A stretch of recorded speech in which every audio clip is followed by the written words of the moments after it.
Excellencies, colleagues, dear friends, we have a number of reunions are happening in the room. It's so nice to see all the joyful faces.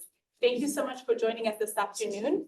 We are going to start this book launch event of In Full Partnership, 30 Years of Women's Advancement at the United Nations and Beyond, with some welcoming remarks from dear Bonnie Dugo, our principal representative. She's very sorry that she cannot be here in person, but she has a recorded message that we will share with you to begin. So we'll start with that. Good afternoon, Excellencies, ladies and gentlemen, to the Baha'i International Community's launch of the book In Full Partnership, 30 Years of Advancement of Women at the United Nations and Beyond. The Baha'i community's commitment to gender equality and justice is rooted in the belief that all human beings are created to create an ever-advancing civilization, and that gender equality is a prerequisite for peace. Baha'i communities around the world are committed to creating societies that are advancing together to learn more about this principle and to create communities that are based on equality and justice and the involvement of all human beings.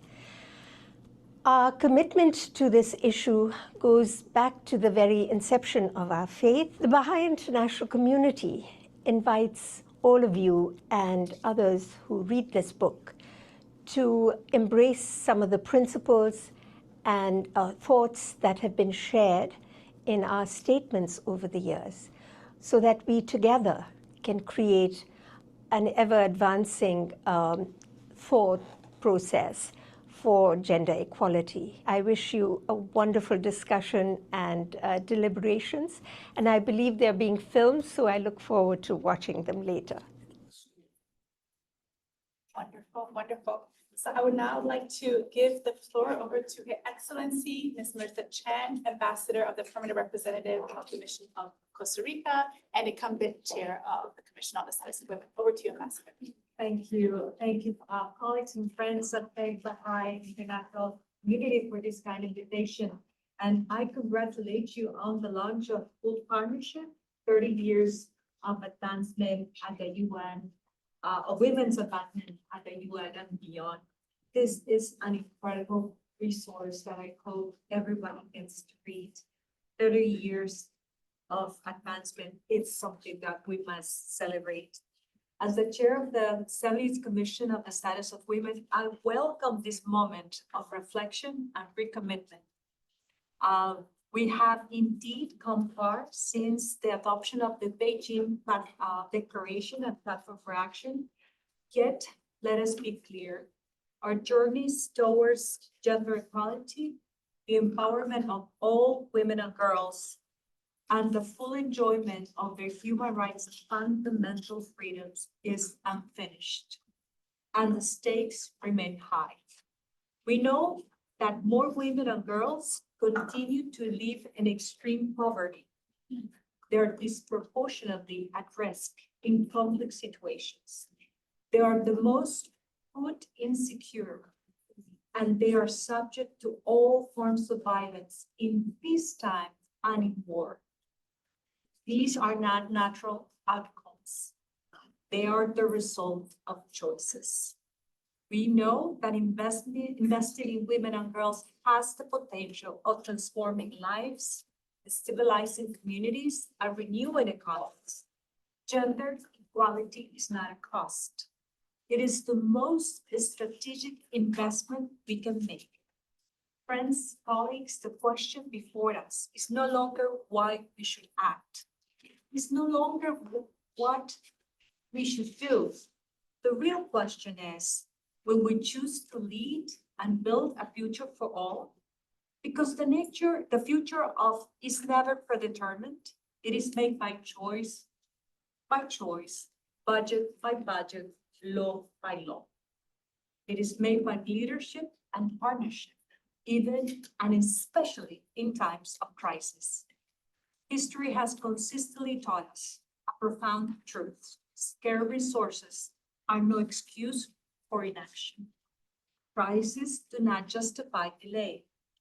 On the contrary, it is precisely in moments of scarcity and crisis that true leadership emerges. The values are revealed and progress is secured. Today, the multilateral system is under strain. Resources are tight, crises are loud and painful. But history also teaches this. When we put women and girls at the center, societies become safer, economies stronger, and peace more enduring. So we have a choice to make today, not tomorrow. We need to invest in gender equality. The empowerment and the rights of women and girls define our leadership for today and for tomorrow, and for the future we are accountable to. Thank you so much for chronicling this journey and following us forward. May this book inspire the next chapter with women and girls at the center, our women and girls. Thank you.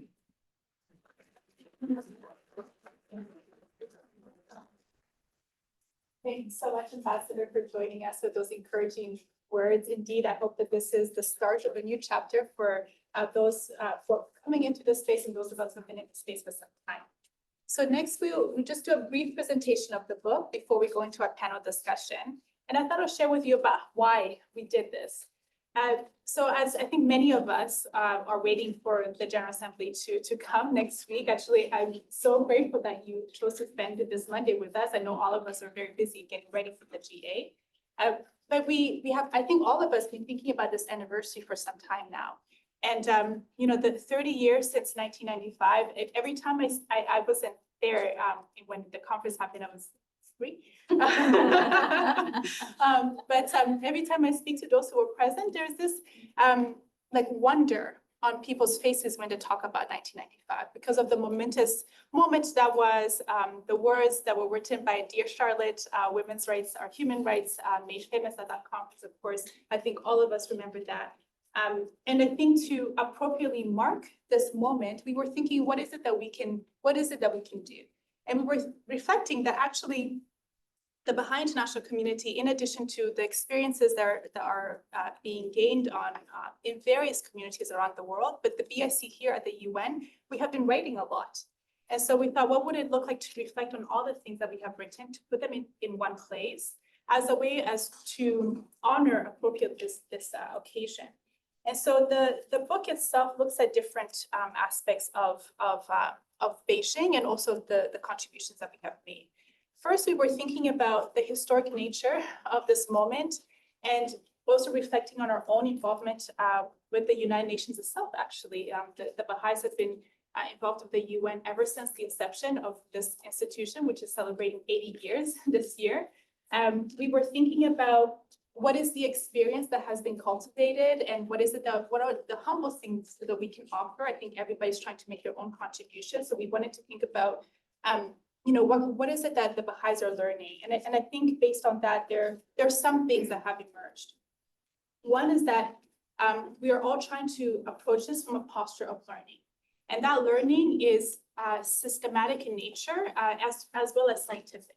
So Baha'i communities around the world are engaged in a process of trying to make observations about the communities that they live in and creating opportunities for everybody in that community to realize that they actually have the capacity to be able to come up with the solutions to the problems that they see for themselves. And so what are the spaces that can be created to reflect on these issues and creatively come together to resolve these? Because I think, as we know, often enduring change has to come from the community itself and not be self-imposed, superimposed by those coming from the outside. The other, I think, key lesson that emerges when you read through the book is coherence. That the way that the means have to be coherent with the goals that we're trying to achieve. So we're trying to learn about this as a community and sharing these key lessons. And the other piece is shared endeavor. This is not something that is being done on behalf of another group of people, but this is something that we all share, civil society, member states, and the UN. So I'll just focus on that last piece about the shared endeavor aspect of it. The commitment that we have to gender equality and justice is actually rooted in a number of core tenets of the Baha'i faith. In the Baha'i writings, each person is actually likened to a mine a mind that is rich in gems of inestimable value. So what does it mean to search for those gems and to have an intentional and concerted effort to reveal what those gems are so that they not only benefit the person, but they benefit each individual in the society and the community. And of course, gender equality is not something that it's not just a goal that we aspire to, but it's also a necessary condition for peace and security, actually. And I think the data supports us very much, as the ambassador also mentioned in his opening remarks. So we were thinking in this particular moment in history, 3 decades after the adoption of Beijing, in the midst of, all the challenges that we see, this book is actually an invitation, as Bonnie was mentioning, for the international community to also reckon with the enduring challenges that we see around the world. And we hope that together, after this discussion and moving forward, that we're able to recommit to this shared narrative that we have about the kind of world that we're trying to build together. Because as I think all of us are very well aware, on the one hand, we see aggressive backlash, including, in the form of political polarization, rising authoritarianism, entrenched patriarchal attitudes, the reassertion of harmful norms, and all of these are happening under the guise of cultural or ideological preservation. But on the other, we also are encouraged by the combined efforts of individuals, social movements, and organizations that have led to significant advancement. So I think our discussion today will be an important reminder that although we still have a lot to do, we also have accomplished a lot. And this is going to be the fuel that will keep us going. So with that very brief introduction to the book, and I hope that you'll take it with you and it won't just sit on your coffee table. You'll be able to read through some of it. I would like to move to the next portion of our event and to introduce the panelists. I'm really honored that we have dear colleagues, partners, and friends who are going to be joining us for this discussion. I will read out the names of the panelists and the 2 questions we'll discuss, and then we'll open the floor actually so that we can all discuss the 3rd question together. So first, we're being joined by Beatrice Bailly, who's the Minister Counselor and Legal Advisor at the Mission of Canada. Thank you so much, Beatrice, for joining us. We're also joined by Lopa Banerjee, who is the Director of the Civil Society Division at UN Women. Thank you so much, Lopa, for joining us. Online, we have Charlotte Bunch, who is the founding director and senior scholar of the Center for Women's Global Leadership at Rutgers University. Thank you so much, Charlotte, for being with us. And lastly, and definitely not least, we have Pamela Morgan, who is currently the co-chair of NGO CSW New York. So thank you so much to our panelists for being here with us. And so I'll read the first question for our panelists. And in no particular order, feel free to come in as you like. How has gender equality advanced in both policy and practice over the past 30 years? And what has enabled government policies to reflect the Beijing Declaration Path for Action? So it's open to the panelists, whoever would like to come in, Chris. Okay. Get started. Please, over to you. Thank you so much. First of all, warm greetings to everybody in the room, to all the wonderful people online, and to all of the wonderful advocates and leaders and activists who will be here next week for this very, very important session at the UN General Assembly. And Ambassador Chan, we so look forward to your leadership at the forthcoming CSW. Many congratulations to Baha'i for this record of history, mobilizing, feminist leadership, and feminist joy. So I would really look forward to reading this book. To your first question, in terms of how has gender equality advanced in the last 30 years since the adoption of the platform. Equality, development, and peace for all women everywhere in the interest of humanity. Those are the opening words of the Beijing Platform for Action. And over the past 30 years, we have all taken big steps towards that ideal of gender equality. Women in most parts of the world have fought for and won the right to vote, to study, to work, to lead. Between 1995 and 2024, 1,531 legal reforms around the world have sought to advance gender equality. The proportion of women in parliament has more than doubled since 1995, and there are more girls in school than at any time in history. Domestic violence has moved from the privacy of the bedroom to the courtrooms and in the halls of legislation. And some 88% of countries across the world have passed laws and established services to end all forms of gender-based violence.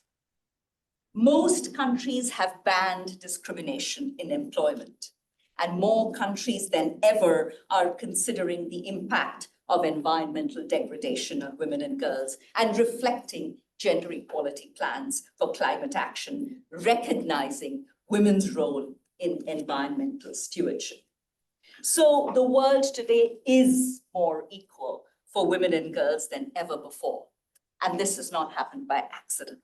It has happened because of feminist mobilizing of decades, pushing governments to turn the words of the Beijing Platform for Action into concrete change in the lives of women and girls, securing new laws on violence, education, reproductive rights, equal pay, and more.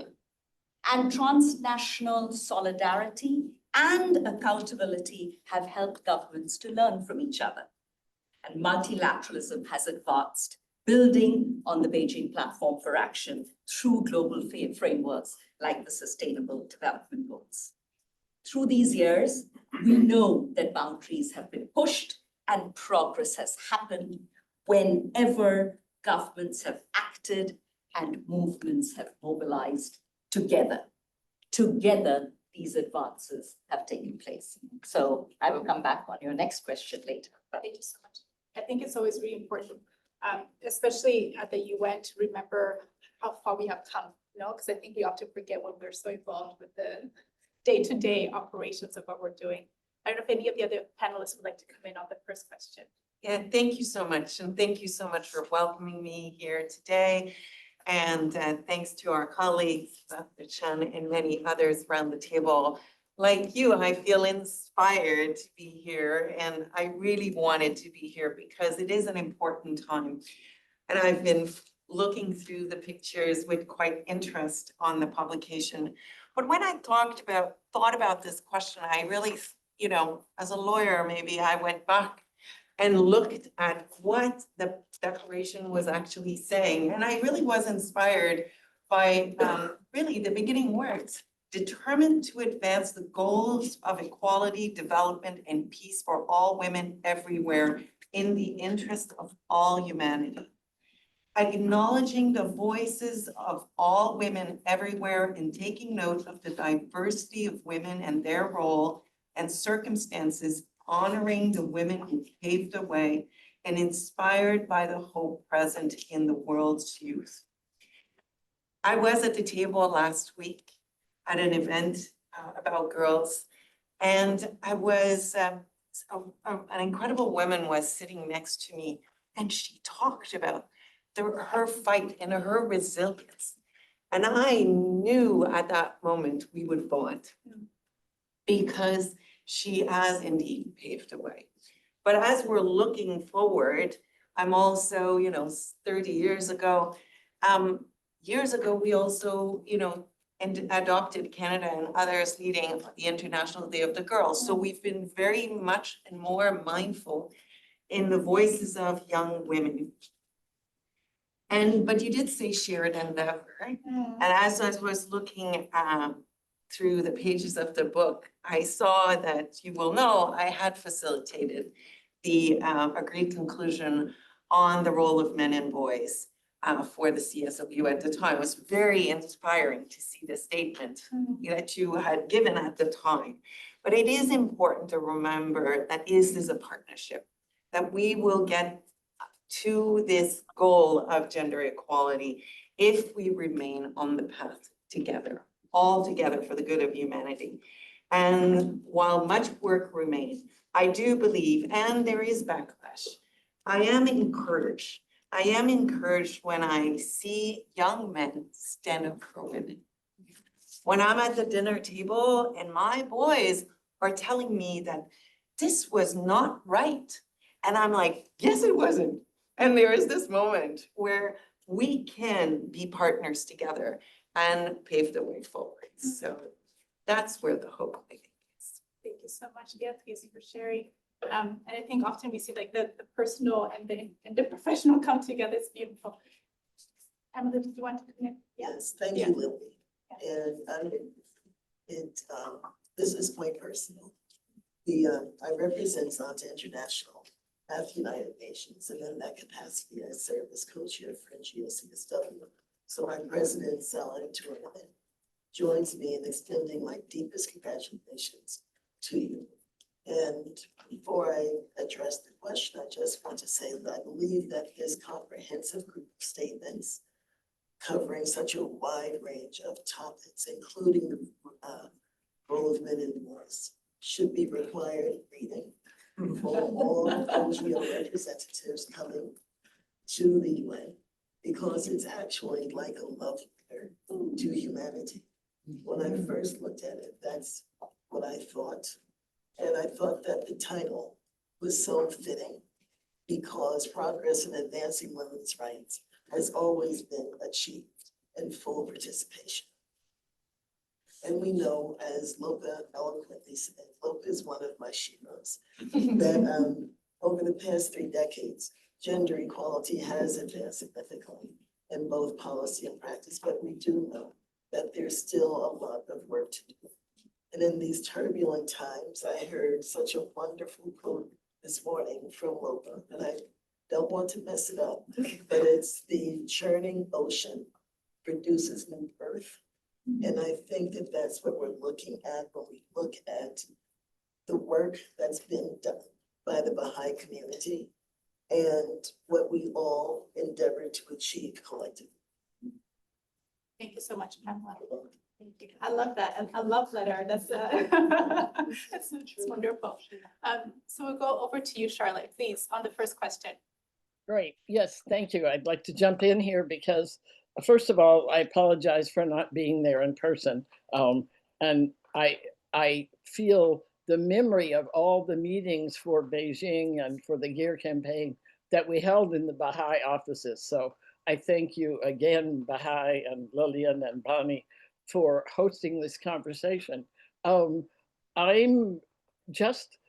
think the thing that I want to say the most is the ferocity of the backlash, and I use backlash as the term because I think the ferocity of the backlash against the gains from not only Beijing, but all the way back to Mexico City and further back, shows us how important the changes have been.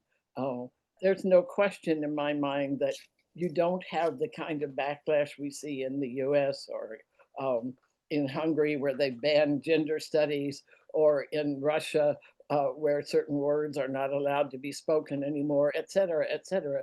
You don't see this kind of backlash unless established power is threatened.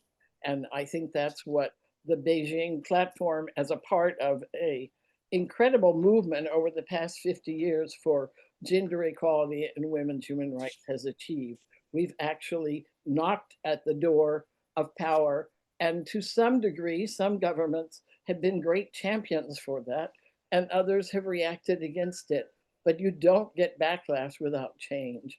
And I think I also want to say, someone else said it about your sons. I believe it was, I'm not sure who it was who said it, sorry. But I see this all the time with the students I've had at Rutgers and with the grandnieces and nephews I have. They live in an entirely different world because of what has happened, because of the changes that have happened. There are new forms of sexism, if you will, a backlash against women that are emerging in the media. I recently read a report about this in artificial intelligence, but these new forms are a continuation of the kind of struggle for change that we've all been a part of and that our ancestors were part of in this country and around the world. We know there are women who fought for these changes, who spent their entire lives fighting for the right to vote or the right to participate in the liberation of their countries, et cetera. So I think what's important, sorry, that's my dog. What's important here is the sense that we are a part of one of history's really profound changes that has been occurring over at least a couple hundred years. But Beijing was really a landmark. For me, it was the high point of this phase of the struggle for women's equality and women's rights, and particularly for women's human rights. The reason that it was so important to talk about women's rights as human rights, which in a way it should just be obvious, was the degree to which women were not yet seen as having the same degree of humanity and therefore the same degree of rights. And we see that still happening. We see the return of the Taliban in Afghanistan. We see Trump. We see all these signs of the effort to roll back.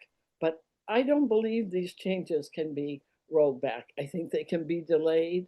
But I think the generations that I teach and the generations that are now out there, most of them, many of them, don't understand that kind of a world. And therefore, I think we really have to reinforce what the Beijing platform spells out. Someone said read it, absolutely. Read a lot of the documents around it, because of course there are many things that are not there after 30 years that we need to add to the document.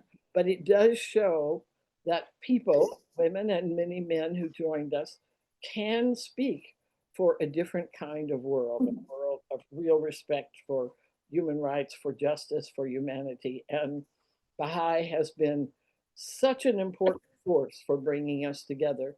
And I think this is really a good time to take an assessment of how do we move forward with the new obstacles, both the old obstacles that have reappeared, but also the new obstacles that have come, particularly with media, with some of the ingrained sexism in artificial intelligence, et cetera. So thank you for the chance to be a part of this discussion. And I hope to be with you in person next week. I have a new shoulder that's still adjusting. So I needed to not bump it around with people, but I want to be there and celebrate and also plan for the next phase of this struggle. Thank you so much. Thank you so much, Charlotte, for coming in and for sharing with us your deep experience in this space. And I wonder actually if we can stay with you, and I think you've already answered in many ways the second question about the challenges and setbacks that we have seen around advancing Beijing. But I want to take the privilege of the moderator and adjust the question a little bit, and also ask you, in addition to all the challenges that you enumerated, and also the ones that were seen and observed in '95 and all the new ones that you have spoken to, might you be able to also share what gives you hope when you think about the future and what people are currently doing in this space? So we'll start with Charlotte, and then we'll go back in reverse order to the other list. Back Great. to you. Thank you. I have right in front of me on my desk a little placard that says hope is a practice. So I'm glad you mentioned hope, because I think it is very important to keep looking for the hopeful signs. My greatest hope is in the young women and men who are activists today. My grandniece is very active in climate change and climate justice, in dealing with other issues of the day. And they just can't imagine that we would go back on the rights for women, and can't imagine that our governments are doing that. So what gives me hope immediately in my own life are the activists that I teach, that I'm around, but also the change I see in women all over the world, the women in Afghanistan who are often in underground places or in other countries working to make sure that the Taliban doesn't succeed, the women everywhere in Latin America. The movement against violence against women has been extraordinary. And I think that these movements and the women in them are what keep me hopeful, because I saw in my lifetime enormous changes against racism in the US and then against sexism. And I know there's backlash and I know there's new forms, but I think what gives me hope is the human spirit still wants to move toward a more positive relationship amongst people and a sense of rights as freedom of speaking up as the things that we want our world to be. And as bad as the challenges are, I've lived through several decades of enormous change in my own lifetime, and I believe we will see another one. So yes, I remain hopeful. Thank you. Thank you so much, Charlotte. Perhaps we can move on back to you, Pamela, maybe to speak to some of the challenges and setbacks that you see when it comes to the implementation of Beijing and what keeps you moving and doing the work, made your tireless work. I'd like to do it in reverse now, but yes, we're doing it in reverse. Because I think that that is what keeps me going. My job around this community. I think that seeing like-minded people who sacrifice to come together with a commitment to not go back, that gives me hope. I just finished interviewing people for a podcast on gender-based violence, a global group of people, different topics, and I was so hopeful because all of them, they come from various places, South America, Australia, Sudan, different places.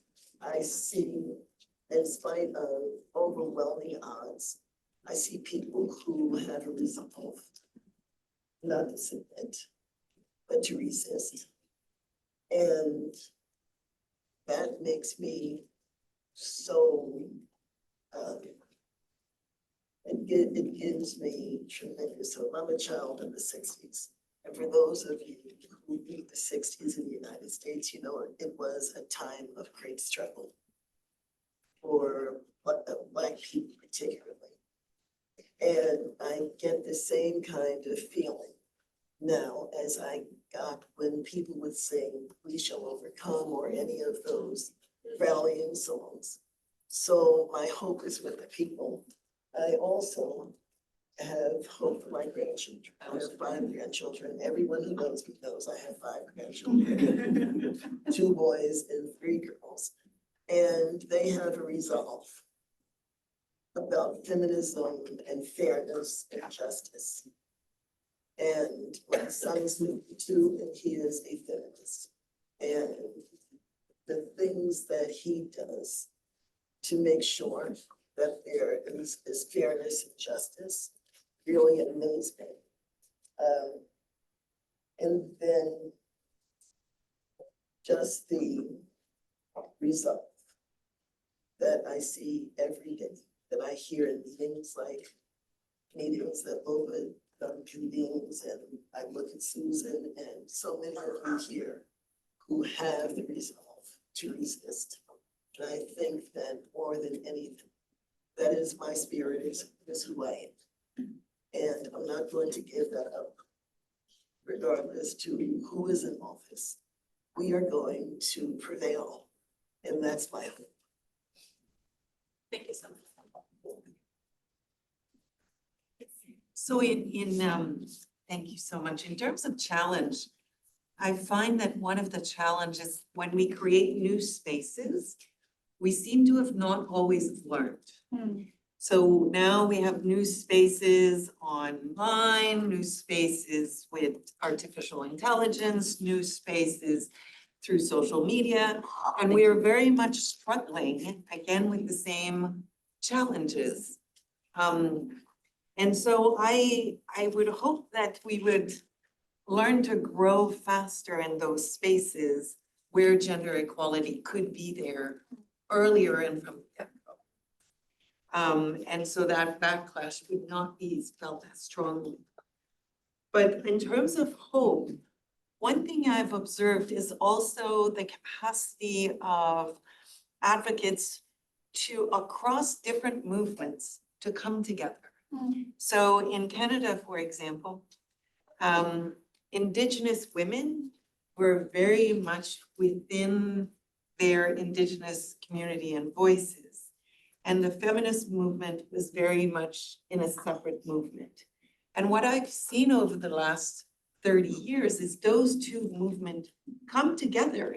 And one of my great pleasure at every Commission on the Status of Women is now welcome a growing number of Indigenous women with strong voices at the table. And that relationship between the different movements enable them to together tackle the challenges that all women have in their different communities. So that gives me Beautiful. I've had the pleasure of coming to the gatherings at the Canadian Mission during the Commission on the Status of Women. And even in the past 4 years, I think we've seen a change in solidarity of the two groups coming together. It's really inspiring. Over to you, Lopa. Challenges and hope. Thank you so much. And when we talk of challenges, I wanted to say that this is not just rhetoric. I'm going to cite some figures that say, when we talk about backlash, this is beyond rhetoric. This is evidence. Last year in 2024, of the 193 countries that reported on their progress on implementing the Beijing Platform for Action, 24%, 1 in 4 countries that reported said that they were experiencing a backlash against women and girls in their national context. And 24% of countries say that this backlash has directly undermined the implementation of policies that would advance women's rights and protections. Just 1 in 2 governments say that their national gender equality institutions have adequate staff and funding.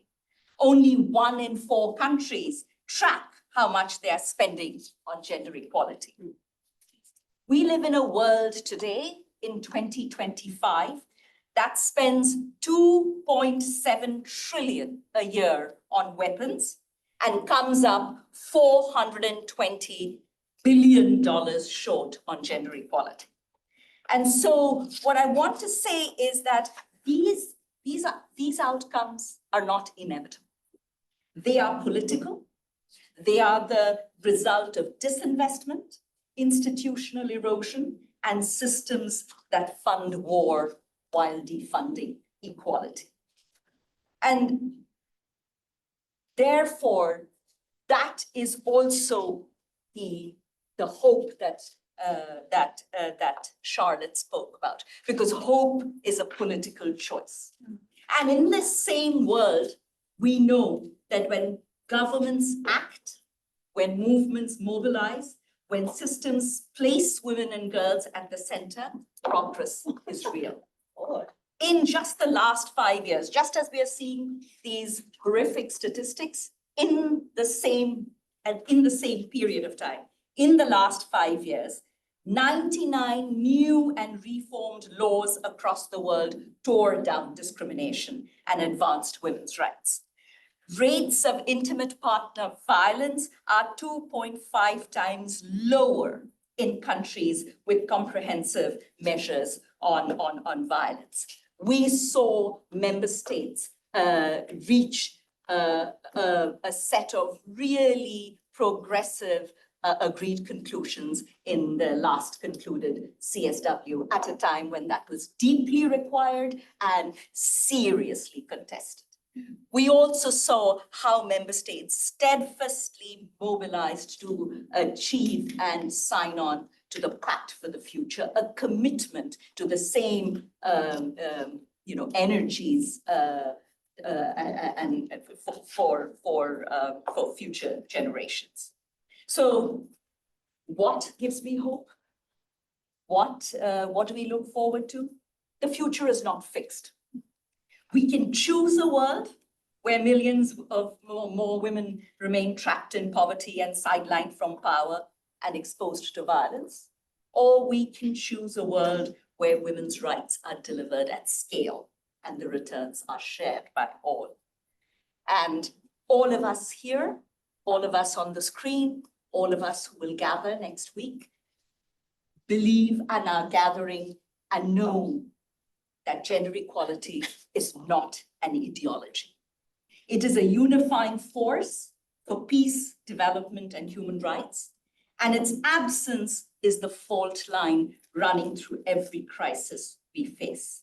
And so the question is, and the hope is, what will leaders choose to do about this next week and as we go forward?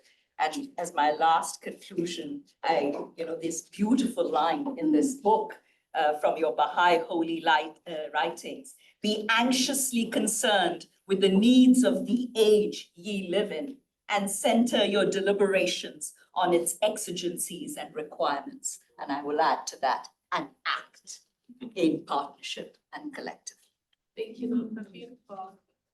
I'm glad that we're already. I just want to add to Lopa's statement, no way is any of this inevitable. You are absolutely correct.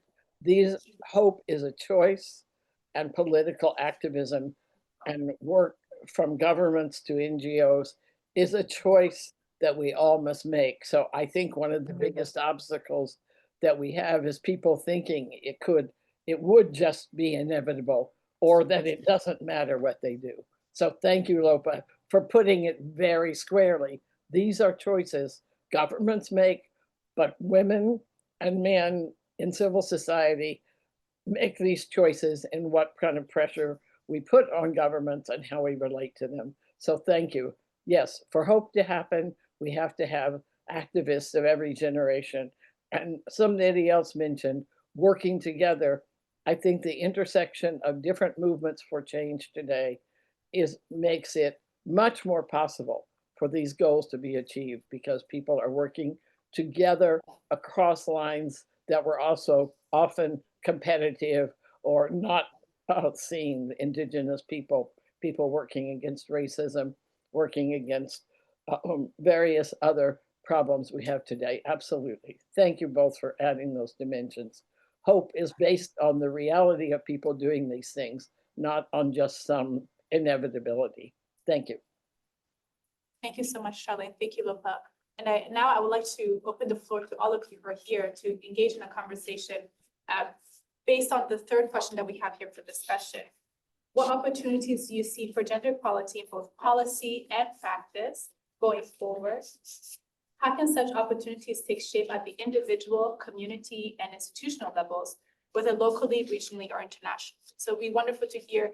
And you're welcome also to comment on what has been shared before, but I think naturally the conversation, especially what Charlotte was saying, that of course we are hopeful, but we do.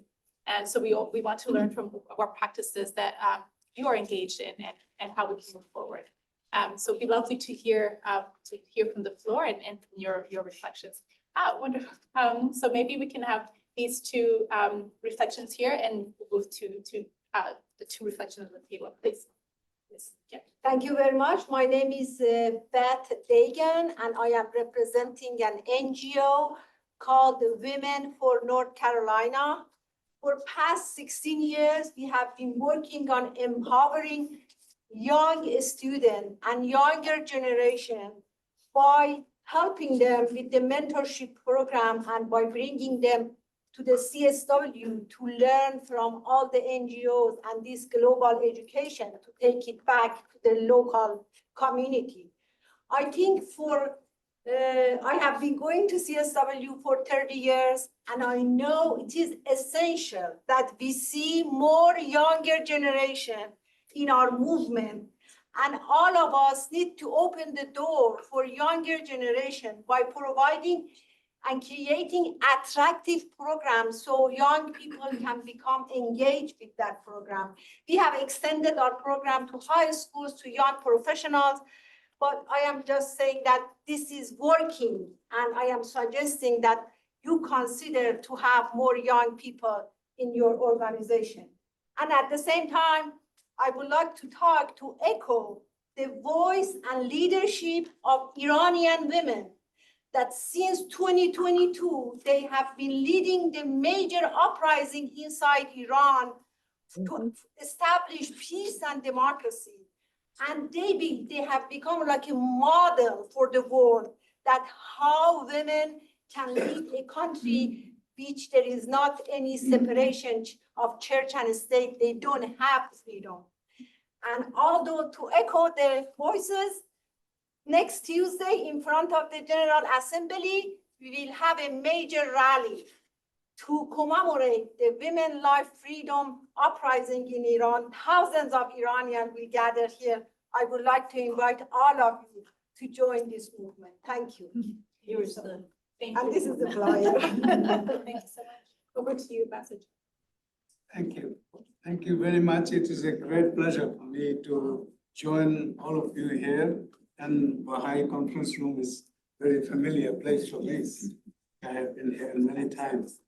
And I hear some special sort of energy in the statements that were made.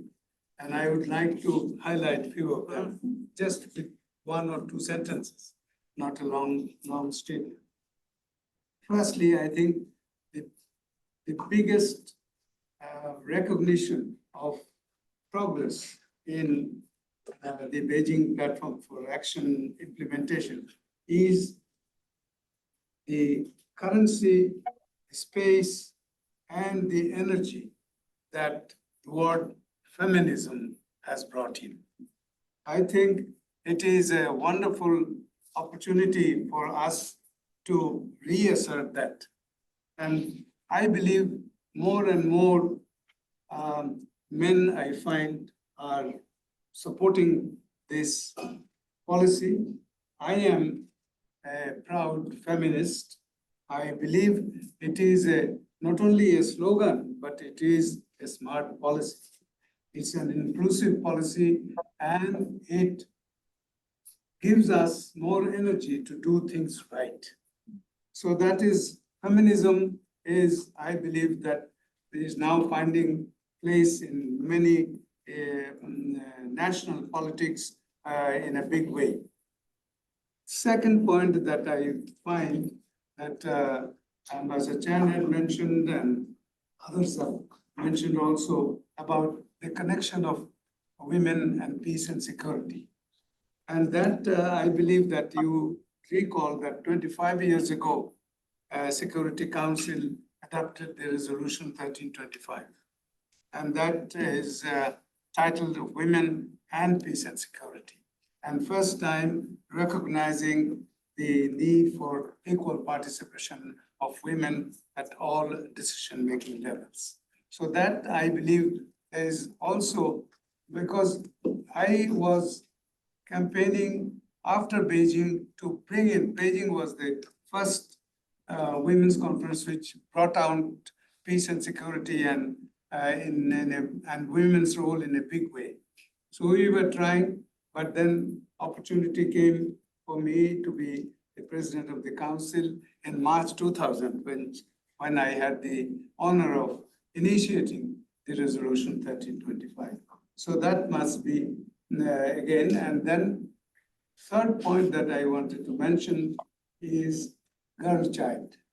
Focus on girl child is very important with regard to Beijing platform and also women's equality movement that we want.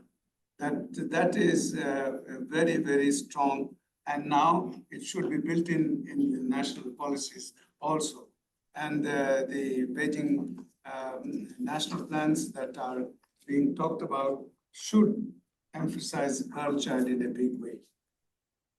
The fourth point that I wanted to mention is mobilizing men also to support. Not only 1325, we have launched that in 2012, that movement, but also for the Beijing platform. And finally, women's rights is, the UN is the biggest champion of women's rights. And now is the time for us, and opportunity will knock on us, our doors in next year to elect a woman secretary general. I think that is a very important landmark decision the United Nations need to take. It is high time. 9 men have dominated the leadership of UN for 80 years. We have denied 50% of humanity an opportunity to lead the United Nations. So let's do that, and let's resolve also. Let's bring in as a part of the Beijing platform as a championing this cause for a woman's separation. Thank you. Thank you so much, Ambassador.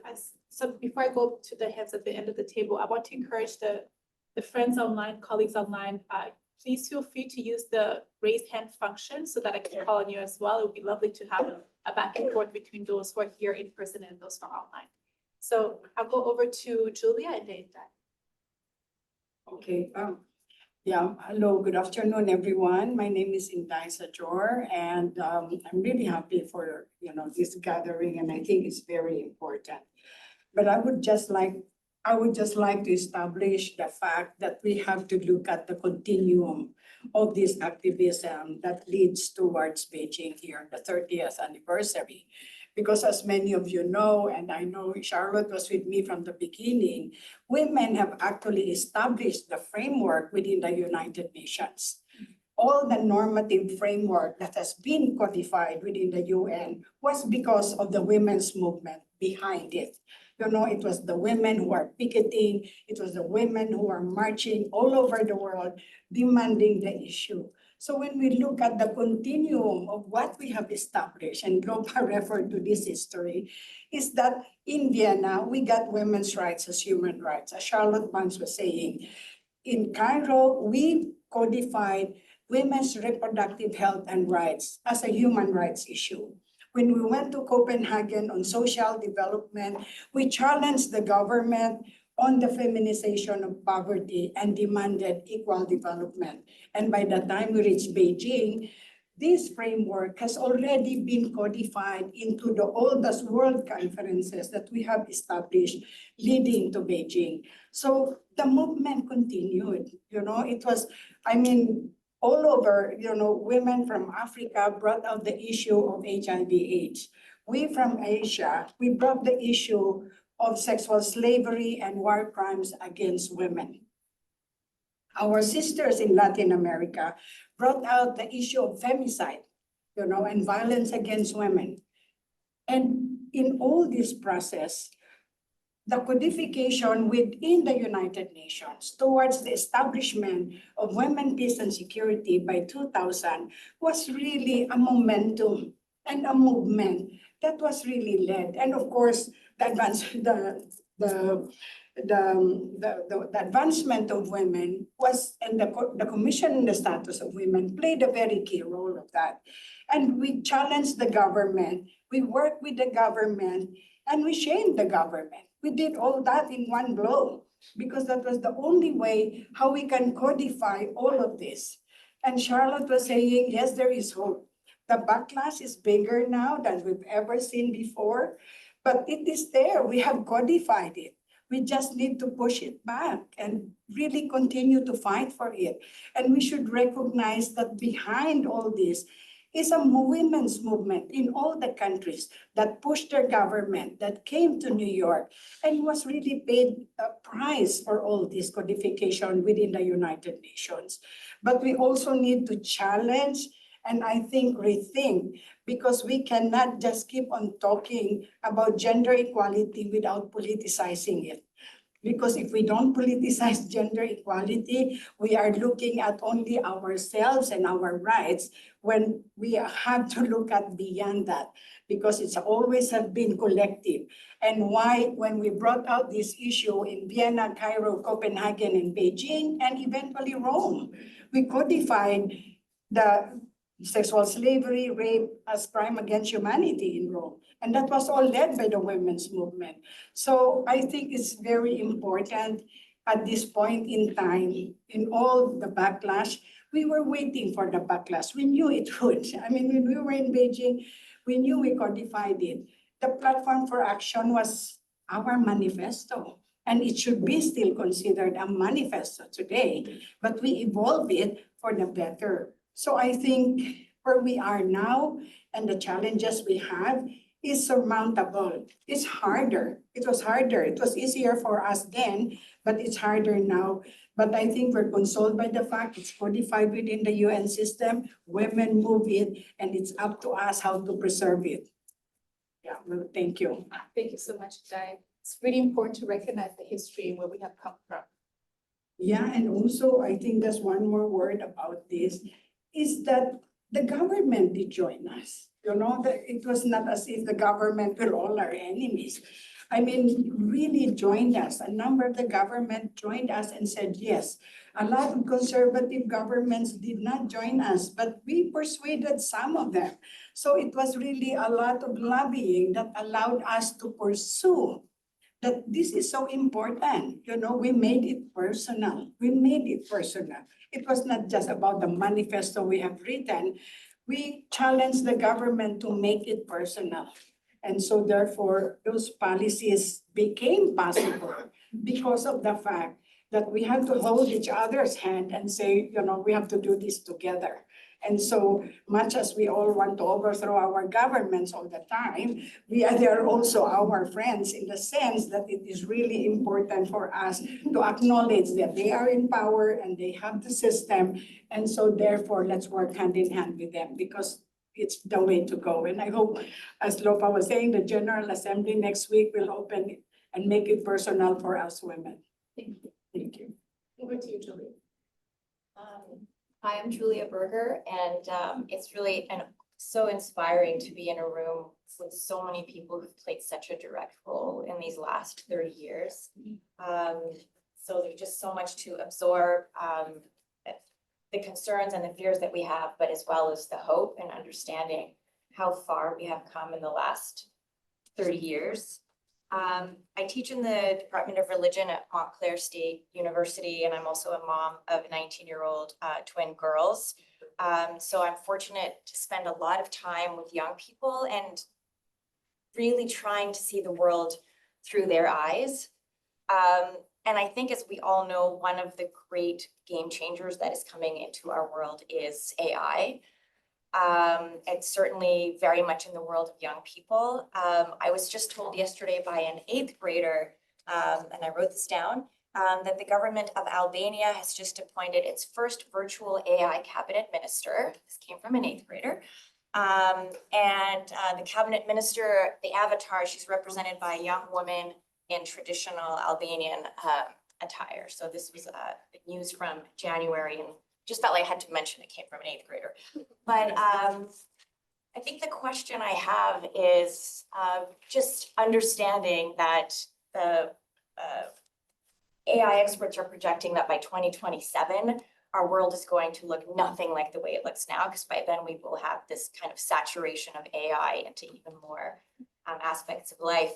And it holds such tremendous promise, I feel, for women on so many fronts. At the same time, we know that the information that it's working with is also bringing in discrimination from the past, and also the gaps and shortfalls of the content that is on the internet. So I'm just so curious, as we're sitting here still in 2025, maybe, you know, a year and a bit out from 2027, if any of you have thought about, you know, what are the ways in which we can work with our young people who are now native to this technology, to really make it work for women, and to also have women thinking about the ethical frameworks about it. So often when I read about it or watch YouTube videos or try to catch up on the news, it is men who are doing the innovating and the talking and the planning and the policy proposals. Most women that I know are not even using it, except for young people who are. So I think about what's on the horizon for our young people and for these frameworks which are about to become so all-encompassing in our world. Thank you so much, Julia. I see that we have 3 people lined up. Yeah, I think maybe if I could just say one thing quickly, one of the things that, one of the statements that has really been on a loop in my mind from the book is about how, you know, if we don't really think about the kind of change we want to see in the minds and the hearts of people, then we are then waiting for what you were saying earlier, that a space gets created and they're like, oh, we have to think about gender equality.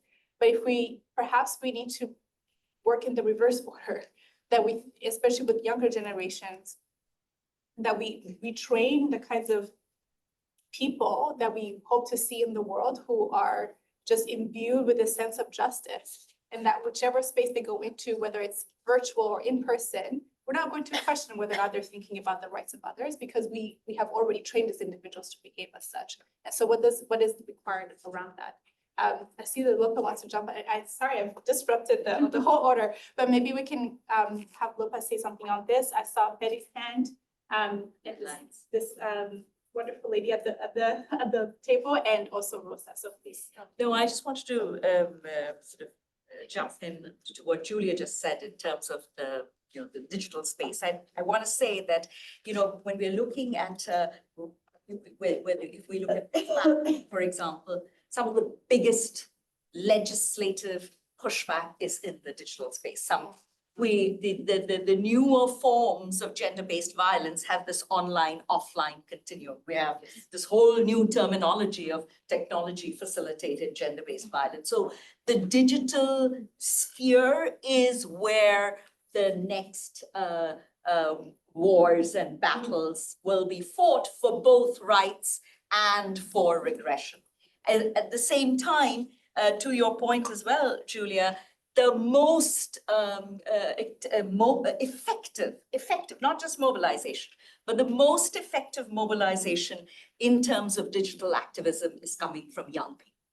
And these are young people who are certainly digital natives, but beyond that, just as we have this online, offline continuum of violence, we also have the online, offline continuum of mobilization, and how young people are mobilizing in various ways, online and offline,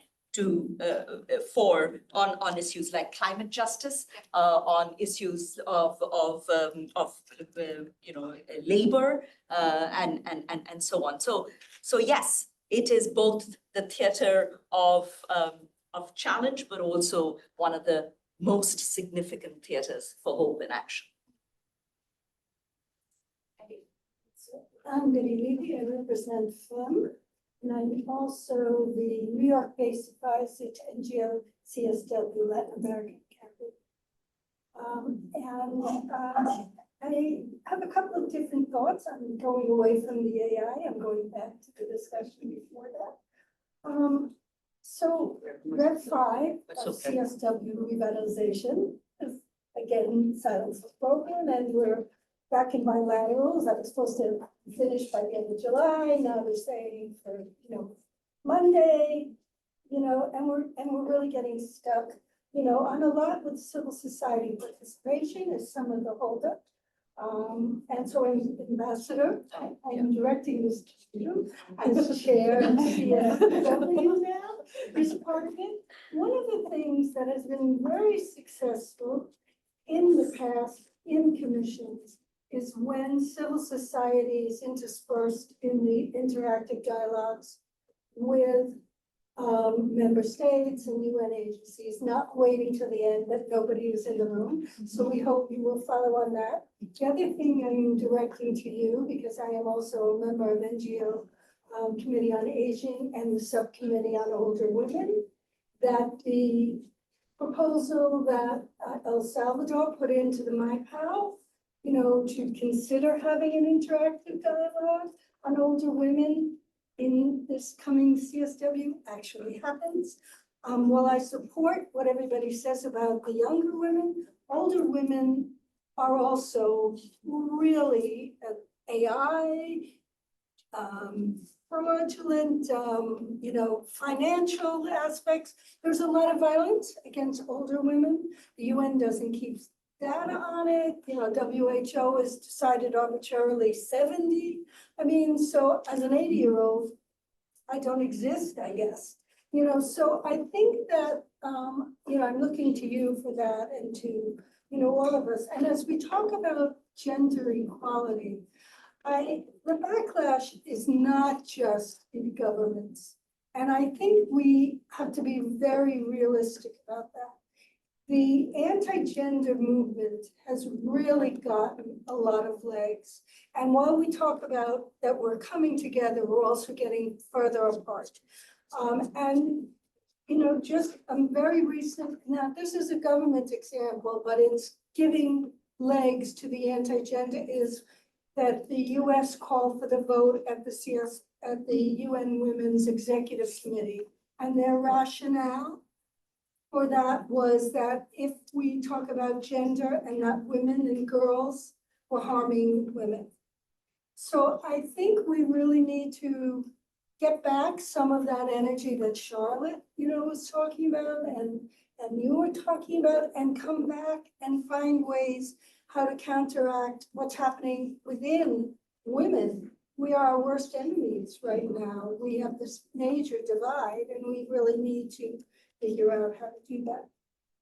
Thank you so much, Betty. And I promise I was listening, but I still can't believe you're 80. In a couple of months. It's incredible. Thank you so much for coming and for sharing all of this. So I see we have it's okay, we'll just go by the order because we're running short on time. So I shouldn't say anything. No, I'll put you next to the last person that I Can I have. just say a couple of things? First, I want to just thank for this meeting. I wake up every morning, listen to the news, Democracy Now!, and by the time you finish the news, you don't feel so good. So coming to this meeting was a splendid idea to have this meeting because it fills us with energy and hope. And I just want to say the young, I was going to mention 3 organizations in which the young have really been organizing and are so energetic. And I'll just say, like the International Day of the Girl, beginning of October, I do believe Working Group on Girls is going to take over the UN once again for the day, and it's marvelous. And my own NGO, there's so many women, so many young people organizing, and they're in 100 countries. And finally, the US caucus at the UN, I had a meeting 2 days ago, and there's a whole women's young girls group that is organizing. So things are happening. And so be careful listening to the news in the morning. Thank you. Over to you. Thanks. I just wanted to say it's fabulous that we have such a feminist ambassador in charge of CSW. I'm thrilled that you're in your role because you bring the money and the power and the hard work. There's lots of pleas to engage with young people, and I can't disagree more. I was in Beijing, I was in Cairo as a 30-year-old MP, and I gotta tell you, thank you to the older women who kept guiding me, and I wanted to put out a plea for the older women, also to keep those channels of communication open, because for 2 reasons. One is it's an important reminder that the struggle takes decades, and whether it's women voting for 100, some women voting for 100 years in the UK and other places, or what have you, it is constant reminder that we have to keep working and not to give up hope. But it's also to challenge the assumptions. And I have lots of young women in my life who will say, but it's always been this way, or it has to be that way. Oh, no, did I not know you for a long time? How could you actually say that to me? You know, Lopa, the facts that you brought forward are really important, and maybe we need to be like pulsing out little messages on a regular basis to some of these people, because the facts matter. And in this time when so many governments are going to switch to spending so much money on defense and say, well, we can't do anything therefore about all these other issues, we need to be able to give them the info on where there's progress, and also what's the cost of domestic violence? Who does that create? How many people are not able to contribute, et cetera. So the data, the facts, the constant encouragement is really important. And my last point is that all of us have power, online, in here. There are men and women who are elected all around the world who are doing the right things, and they are under attack. They are very lonely. And the haters always call. And the ones who agree think that they are communicating somehow. Please call them, leave messages, do it quietly, do whatever you gotta do. They and their staff are under attack every single minute. And when you give a call and say, I agree with you, or keep going, it's huge. And then when you disagree, they're even more happy to hear you because you've already called 3 times to agree. They're like, oh, Pamela doesn't agree with me. What the hell's going on? I better listen to her. So just leave the messages and support them because it's hard to do the right thing. Thank you so much. Thank you. There's so much more that can be said, and I think we're running out of time, and we still have to hear from 3 individuals. So we have Rosa online and our dear intern Kate, who will share some thoughts, and then we'll move to closing remarks afterwards. So over to you, Rosa. Thank you, Lily. And very quickly, I know we're running out of time, but I just want to observe that, you know, from Zoom, I have a bird's eye view of the room. We're kind of looking down, and what I'm liking what I'm seeing, because really what I'm seeing is, and I know people have fatigue about hearing this multi-stakeholder approach, so I'm just going to twist it a little bit and say that I'm seeing a super stakeholder approach. I mean, we have ambassador level, we have men and women, we have NGOs, we have UN Women, the institutions, we have youth, we have older women. And this is the type of movement approach that we really need to reassert, reignite. And I really like what I'm hearing about, you know, looking back to push forward. That's what I'm hearing. You know, people are saying this is motivating them, and this is what we need to really push forward. The backlash is evident of our success, right? So I'm really loving this this session. Thank you so much, Baha'i. These are the types of sessions we need to really reignite, to remobilize and organize our movement. So on that note, I'll just invite you to join us tomorrow for our NGO CSW NY. Since July 1st, I'm co-chairing with Pamela, our monthly meeting where we will be kicking off and reviewing on the CSW 70, but also trying to mobilize in this same way. So I invite not only NGOs, but our super stakeholders here in the meeting. Thank you so much. Thank you so much, Rosa. It's very kind. I like the sound of that, super stakeholders. Over to you, Kate. Yeah. Hello, everyone. I just wanted to, I'll be brief as I know we're running out of time. I wanted to thank everyone for being here. As she said, I am an intern here at the Baha'i International Community, but previously, less than a year ago, I worked at a community level gender equity organization. And so it's been great to come here and listen to this discourse at the international level, pretty much the broadest range you can get. And it's been inspiring to hear that so much of what's being said at the community level is being echoed here.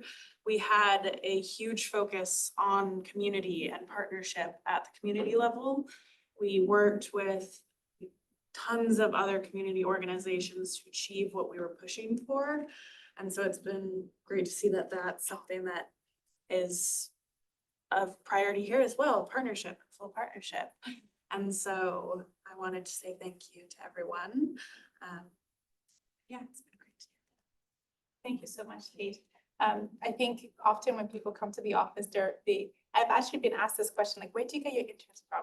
So I think a lot of the work, the work that we do here at the BIC also, we benefit so much from constantly being in conversation with youth who, and I think that we understand the importance of how we need to invest in the future generations. And I think we benefit a lot from the energy that you bring to the office. So thank you so much. So now I will turn the floor over to Sophia Rameshwar, who is a former representative to the UN for the Baha'i International Community, to close us off, and then we'll be done. Over to you, Sophia. Thank you so much, Lily, and thank you so much, everybody, for coming today. It has been such a joy to hear some of the insights, but also over the past 30 years, we've been walking together.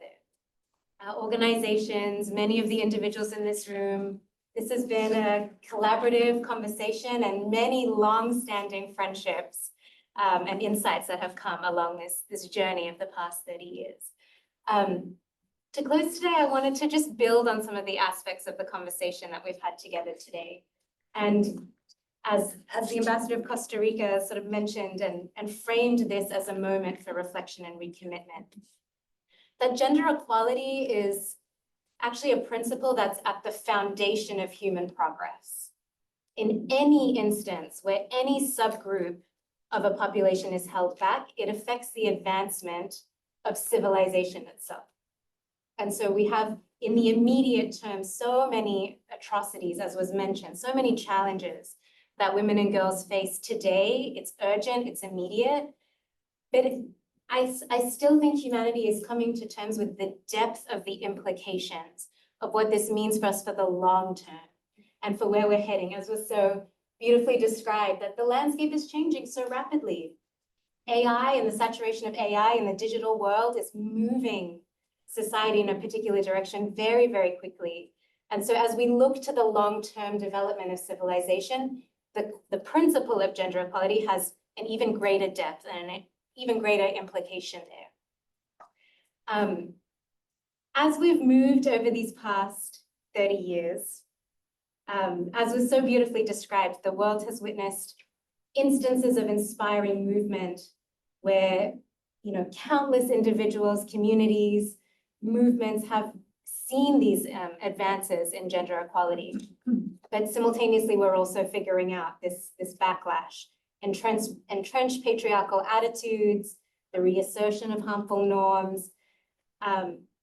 So we're really trying to grapple with the immediate as well as the long-term trajectory. And I wanted to sort of draw, Lily framed so beautifully in the beginning, some of the things that the Baha'i community has been learning in this process of working in a global, worldwide movement towards justice, equality, and shared purpose. And so over these past 30 years, the global Baha'i community has been engaged in an educational process that is raising capacity in local populations to take charge of their own development and strive to create environments where individuals can see themselves as active agents of their own learning and their own collective transformation. And through this process, we're seeing a movement of young people, older people, groups of families who are very energized and who are hopeful and who are cognizant of the significance of this particular moment in history. And so every generation has a particular sort of question that it's trying to solve. And as Lopa shared in the beginning, the world today is more equal than it has ever been, but it's also facing very unique challenges. And so we're starting to see that there are groups of people that are emerging from processes at the grassroots, connected to a global movement, but operating at the local level, working in a unified effort that are really cognizant of where they are today and how to solve this together. And that it is a collective movement, it's a partnership, we're working together. But there are capacities that we're also learning. So for example, as Lily was describing in the beginning, a sense of coherence around the ways that the things that we're saying and the ways that we're doing things and the ways that we're approaching things. Also in the ways that we speak to each other and we make decisions together, and a process of consultation that's emerging as we're navigating some of these things that we've never seen before. So as we're here today, and we've had this beautiful invitation to reflect, to think about what has really worked in certain instances where gender equality has been able to move forward, and to think about where do we move from here. So thank you to the Baha'i international community and for this book as we sort of move forward and reflect on these experiences that we've all shared, where gender equality is becoming more and more a principle that's woven into the fabric of our day-to-day lives, as well as this contribution that we're making to the fortunes of humanity. Thank you so much. Thank you. Thank you.